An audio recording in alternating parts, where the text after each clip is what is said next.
Welcome to Shahi effect. Shri M Jafar Khan, ബഹുമാന്യനായ മുൻ MLA, KPCC general secretary Shri KS Sabarinathan അവർ, അസോസിയേഷൻ്റെ general secretary Shri AP Sunil, മറ്റ് ബഹുമാന്യരായ ഭാരവാഹികൾ, അസോസിയേഷൻ്റെ സുവർണ ജൂബിലി ആഘോഷങ്ങളുടെ സമാപന സമ്മേളനത്തിൽ പങ്കെടുക്കുന്ന പ്രിയപ്പെട്ട പ്രതിനിധികളെ, സഹപ്രവർത്തകർ, കേരള NGO അസോസിയേഷൻ്റെ സുവർണ ജൂബിലി ആഘോഷങ്ങൾക്ക് എല്ലാ ആശംസകളും അഭിവാദ്യങ്ങളും ആദ്യം തന്നെ അർപ്പിക്കുകയാണ്. വളരെ നിർണായകമായ ഒരു സമയത്താണ് നമ്മുടെ ഈ ഒരു സുവർണ ജൂബിലി സമാപന സമ്മേളനം നടക്കുന്നത്. പഞ്ചായത്ത് തിരഞ്ഞെടുപ്പ് വെളിപ്പാട് അകലെയാണ്. ദിവസങ്ങൾ കൂടി കഴിഞ്ഞു കഴിഞ്ഞാൽ കേരളത്തിൽ വളരെ നിർണായകമായിരിക്കുന്ന ലോക്കൽ ബോഡി ഇലക്ഷൻ നടക്കാൻ പോവുകയാണ്. ഈ ഇലക്ഷൻ്റെ വിജയം നമ്മളെല്ലാം സംബന്ധിച്ച്, കേരളത്തിൻ്റെ ജനാധിപത്യത്തെ സംബന്ധിച്ച് തന്നെ അങ്ങേയറ്റം പ്രാധാന്യമർഹിക്കുന്ന ഒന്നാണ്. തെരഞ്ഞെടുപ്പിനെ അട്ടിമറിച്ച് അതിശക്തമായ ഭരണവിരുദ്ധ വികാരം നിലവിലുള്ള ഗവൺമെൻറ് ഉണ്ട് എന്നുള്ള എതിരെ ഉണ്ട് എന്നുള്ള കാര്യത്തിൽ ആർക്കും യാതൊരു സംശയവുമില്ല. സാധാരണക്കാർക്കിടയിലും ജീവനക്കാർക്കിടയിലും എല്ലാം തന്നെ കേരളത്തെ ഭരിച്ചു മുടിച്ചുകൊണ്ടിരിക്കുന്ന ഈ ഗവൺമെൻറ്റിനെതിരായി അതിശക്തമായ ജനവികാരമുണ്ട്. പക്ഷേ ഈ ജനവികാരത്തെ മറികടന്ന് അധികാരത്തിലെത്താൻ വേണ്ടിയുള്ള എല്ലാ കൃത്രിമങ്ങളും നിലവിലുള്ള ഗവൺമെൻറ് ചെയ്യുന്നുണ്ടോ എന്ന കാര്യത്തിലും സംശയമൊന്നും തന്നെയില്ല.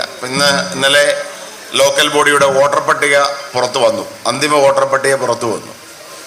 അപ്പോൾ ആദ്യഘട്ടത്തിൽ അന്തിമ വോട്ടർ പട്ടിക ഇന്നലെ പുറത്തു വന്നപ്പോൾ അത് പരിശോധിച്ച് കേരളത്തിലെ വിവിധ പ്രദേശങ്ങളിലുള്ള നമ്മുടെ പാർട്ടി ഘടകങ്ങൾ നൽകുന്ന റിപ്പോർട്ട് അനുസരിച്ച് വളരെ ആസൂത്രിതമായി മാർക്സിസ്റ്റ് പാർട്ടിയുടെ ഉദ്യോഗസ്ഥന്മാർ മുനിസിപ്പാലിറ്റികളിലും പഞ്ചായത്തുകളിലുമൊക്കെ തന്നെ വലിയ തോതിലുള്ള കൃത്രിമം നടത്തി എന്നത് ഒരു വസ്തുതയാണ്.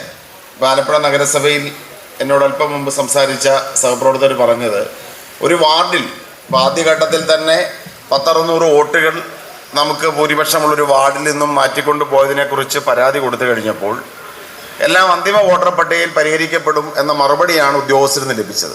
പക്ഷെ ഇന്ന് പുറത്തിറങ്ങിയിരിക്കുന്ന അന്തിമ വോട്ടർ പട്ടികയിൽ നമ്മൾ ഉന്നയിച്ച പരാതിയിൽ കുറേ എണ്ണം പരിഹരിച്ചെങ്കിലും വീണ്ടും ഒരു 300ഓളം വോട്ടുകളെ കൂട്ടിച്ചേർത്തുകൊണ്ടും അല്ലെങ്കിൽ ഒഴിവാക്കിക്കൊണ്ടും ആ കൃത്രിമം നടത്തുന്ന ശ്രമങ്ങൾ ഉണ്ടായി എന്നതാണ് മനസ്സിലാക്കാൻ സാധിക്കുന്നത്. അപ്പോൾ ഇത് വ്യക്തമാക്കുന്നത് വളരെ ശക്തമായ കൃത്രിമങ്ങൾക്ക് മാർക്സിസ്റ്റ് പാർട്ടി അവരുടെ ഉദ്യോഗസ്ഥ സംവിധാനങ്ങളെ ഉപയോഗപ്പെടുത്തിക്കൊണ്ട് വരുന്ന തിരഞ്ഞെടുപ്പുകളിലെല്ലാം തന്നെ ശ്രമിക്കും. BLOമാരായി നിയമിക്കപ്പെടുന്നവർ, ഇലക്ട്രൽ ഓഫീസർമാരായി നിയമിക്കപ്പെടുന്നവർ, ഇവിടെ എല്ലാം തന്നെ വലിയ കൃത്രിമങ്ങൾ നമുക്ക് പ്രതീക്ഷിക്കാം. ഇവിടെ ഈ ഒരു സാഹചര്യത്തിൽ ഐക്യജനാധിപത്യ മുന്നണിയെ പ്രതിരോധിക്കേണ്ട, നമ്മുടെ തെരഞ്ഞെടുപ്പ് പ്രക്രിയയെ തന്നെ സുതാര്യമായി മുന്നോട്ട് കൊണ്ടുപോകാൻ ഏറ്റവും ഫലപ്രദമായി ഇടപെടേണ്ട സംഘടന NGO അസോസിയേഷനാണ് എന്ന കാര്യത്തിൽ യാതൊരു സംശയവുമില്ല. പാർട്ടി ആ കാര്യത്തിൽ വളരെ ശക്തമായ ഒരു ഇടപെടൽ നിങ്ങളുടെ ഭാഗത്തു നിന്നും കോൺഗ്രസിൻ്റെ സംഘടനാ സംവിധാനം ഉപയോഗിച്ചുകൊണ്ടുള്ള പ്രതിരോധ ശ്രമങ്ങൾക്കൊപ്പം ജനാധിപത്യ ചേരിയിൽ നിൽക്കുന്ന പ്രിയപ്പെട്ട നമ്മുടെ സഹപ്രവർത്തകരുടെ പിന്തുണ കൂടി പാർട്ടിക്ക് വേണ്ടി അഭ്യർത്ഥിക്കുകയാണ്.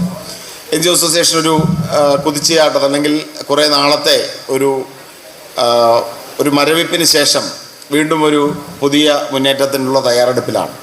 രാവിലെ ബഹുമാന്യനായ അഖിലേന്ത്യാ കോൺഗ്രസ് കമ്മിറ്റിയുടെ സംഘടനാ general secretary Shri KC Venugopal പറഞ്ഞതുപോലെ ഭൂതകാലം എന്നത് മറക്കാനുള്ളതാണ്. അപ്പോൾ നമ്മളെപ്പോഴും ചിന്തിക്കേണ്ടത് മുന്നോട്ടുള്ള ഒരു യാത്രയാണ്. അപ്പോൾ പഴയ മുറിവുകളെല്ലാം ഉണക്കി ഒരുമിച്ച് നിന്ന് ഒറ്റക്കെട്ടായി നമ്മുടെ പ്രസ്ഥാനത്തെ സംരക്ഷിക്കുവാൻ, നാടിൻ്റെ ജനാധിപത്യത്തെ സംരക്ഷിക്കാനുള്ള പോരാട്ടത്തിൽ NGO അസോസിയേഷൻ്റെ സഹപ്രവർത്തകർ ഒറ്റക്കെട്ടായി മുന്നോട്ട് വരണമെന്ന് ഞാൻ അഭ്യർത്ഥിക്കുന്നു. പാർട്ടിയോടൊപ്പം നിങ്ങളെല്ലാവരും ഉണ്ട് എന്ന കാര്യത്തിൽ എനിക്ക് യാതൊരു സംശയവുമില്ല.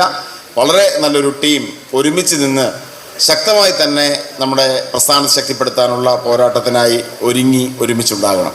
ഇവിടെ ഞാൻ വിരമിക്കുന്ന പ്രിയപ്പെട്ട സഹപ്രവർത്തകരോട് സംസാരിച്ചു. ഇവരെല്ലാവരും തന്നെ വിരമിച്ചവരിൽ പലരും തന്നെ ഇപ്പോൾ തന്നെ പാർട്ടിയുടെ ഔദ്യോഗിക ഭാരവാഹികളാണ്. ചിലരൊക്കെ മണ്ഡലം പ്രസിഡന്റുമാരായി, ചിലരൊക്കെ ബ്ലോക്ക് കോൺഗ്രസ് കമ്മിറ്റിയുടെ ഭാരവാഹികളാണ്. അപ്പോൾ വരുന്ന ലോക്കൽ ബോഡി ഇലക്ഷനിൽ തന്നെ സ്ഥാനാർത്ഥികളായി പരിഗണിക്കപ്പെടുന്ന നിരവധി പേരുണ്ട്. ഇതെല്ലാം ശുഭസൂചനകളാണ്. ഞാൻ ഓർക്കുന്നത് ജില്ലാ കോൺഗ്രസ് കമ്മിറ്റിയുടെ പ്രസിഡന്റായി ഞാൻ ആലപ്പുഴയിൽ പ്രവർത്തിക്കുന്ന സമയത്ത് ഞങ്ങളന്ന് ജില്ലയിലൊരു തീരുമാനമെടുത്തു. NG അസോസിയേഷൻ്റെ ഇതുവരെ വിരമിച്ച നേതാക്കന്മാരുടെ ലിസ്റ്റ് എടുത്ത് അന്നത്തെ മുഴുവൻ പ്രസിഡന്റുമാരെയും ജനറൽ സെക്രട്ടറിമാരെയും ജില്ലാ കോൺഗ്രസ് കമ്മിറ്റി അംഗങ്ങളായി നോമിനേറ്റ് ചെയ്യാൻ ഒരു തീരുമാനമാണ് അതിലെടുത്തത്. അന്ന് ഞങ്ങളത് ആലപ്പുഴയിൽ നടപ്പിലാക്കിയിരുന്നു.